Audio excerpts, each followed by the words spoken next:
Hi there, Chris Martinson of Peak Prosperity with your weekly update. It's Friday, February 23rd, 2018. Nothing much to talk about in the markets except they're just being jammed higher and higher, just relentlessly up. Cash market buying sprees, panics, VIX jams, the whole nine yards. Everything you expect to see with centrally inspired, centrally planned rescue economy. And I know. The central bankers feel like they're doing God's work and that they go to parties and clap each other on the back because they're saving the world and doing all that stuff. But the truth is, by jamming the markets higher, what the central banks are doing is making them and all their buddies and cronies and other well-connected insiders richer. Now, very sad news again out of the United States this past week where there's another school shooting. By the way, this doesn't happen in other countries. And of course, there's the usual call and cacophony of people to saying, we need to get rid of guns and all that whole debate, right? And the truth of the matter is that these shootings represent some colossal failures. In this individual case, obviously failures in warnings around a very deranged person who was even tagged and reported multiple times, including in one case by somebody who said, this guy's going to shoot up a school someday. Somehow that all got missed. But the thing that I want to focus on here is that, we like data at Peak Prosperity, and there's got to be some recognition of the fact that something is happening in the United States that's just different. And one surprisingly strong element that connects a lot of these shootings together are the psychoactive compounds that these people were on. And so here's what we know about from all of these from these compounds that the United States is number one in the world in a lot of ways, including this. I mean, think about the fact that over 1 million children, 1 million under the age of 6, are on psychoactive compounds. Some of them under the age of 1, they're on anti-anxiety medications.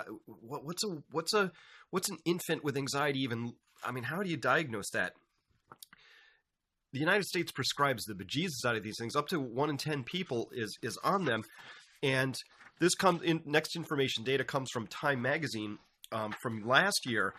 And what I want to look at here is this, which is looking at the association of violence with many of these most classic drugs. And so here's a top 10 list of drugs that are associated with increased rates of violence. Like how much? A little bit more? Well, let's see. Number 9 on this list, which goes by the brand name of Effexor, is a drug related to Pristiq in the same class of antidepressants. Both are used to treat anxiety disorders. Effexor is 8.3 times more likely than other drugs to be related to violent behavior. Number 2 on this list, fluoxetine, which goes by Prozac, is the brand name on that. It's another SSRI antidepressant. It's up to 10.9 times more likely to be linked with violence in comparison with other medicines. This is just a few. I mean, I've just reeled off 2. There's 10 on here, and they all range from maybe 8 times to as much as 16 times more likely to be associated with violence.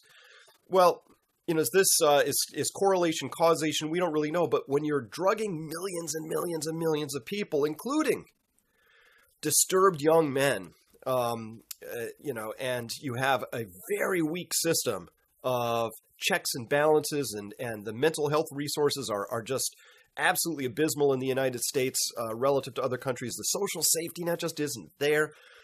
Is it really that surprising that when you put all of these things into a big pot of stew and you say disturbed people in a system that's really uncaring, in school systems that are frankly just abusive, in terms of bullying, in terms of social stratification, in terms of the meaninglessness of the entire experience, couple that with where we really are in the larger story of the United States, where the rich just keep getting richer, and we have laws that are wildly unequally applied, a justice system that's clearly broken, a Federal Reserve that's out of control, banking system that's out of control, just rewarding themselves and stealing livelihood and economic oxygen from everyone, collapsing ecosystems. You put all that into a stew, like it's not surprising that if you medicate yourself to the extent we do in the United States with compounds that have such a high association with violence, as well as suicidal thoughts and suicide ideations,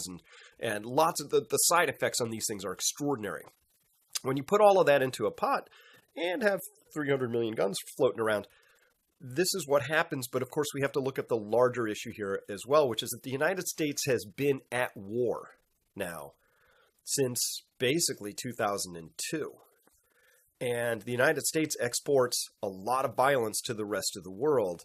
And so live by the sword, die by the sword. This is the thing I think my country needs to face up to, is we have the data.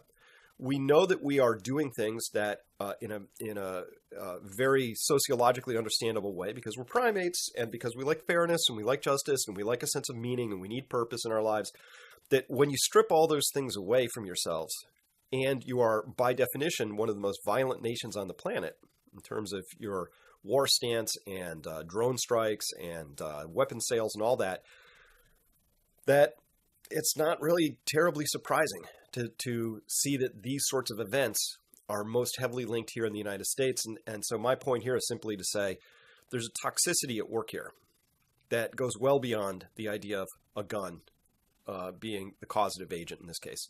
It's a factor, but there's lots of other things we need to look at here. And this is all part and parcel of what I would be predicting and expecting and have been and writing about and talking about for a long time, which is that as we enter this next phase of this 20-year window that I put forward in 2008, now that we're going into the second 10-year part of this, as resources get tighter, as the possibility for a true future you can believe in begins to narrow and narrow and narrow, the longer we hold off on doing what's right, the more I think you're going to find in that pressure cooker that some people do not manage that well or elegantly or non-violently, that these sorts of violent events just really speak to a larger sickness that's involved here. So I'm saddened, but not surprised. I wish beyond all wishes that these sorts of things would not happen. And yet when they do, I think we owe it to ourselves to take a good hard look at all of the causative agents that are actually in play in a story like this. And one of the things that's disturbingly underlooked at in this story is the role of feeding millions and millions and millions of people very powerful psychoactive compounds, knowing that some small percentage of them, even if it's tiny, even if it's 0.1%, we're still talking about thousands of people who are going to be affected at the far end of that bell curve with these violent behaviors. And so that's something that I think needs to be understood, needs to be examined. I don't know that we've done a really good job of really pulling that data together and taking a peek at it, but it seems like it's time that we should really understand that. So with that, I'll see you next week.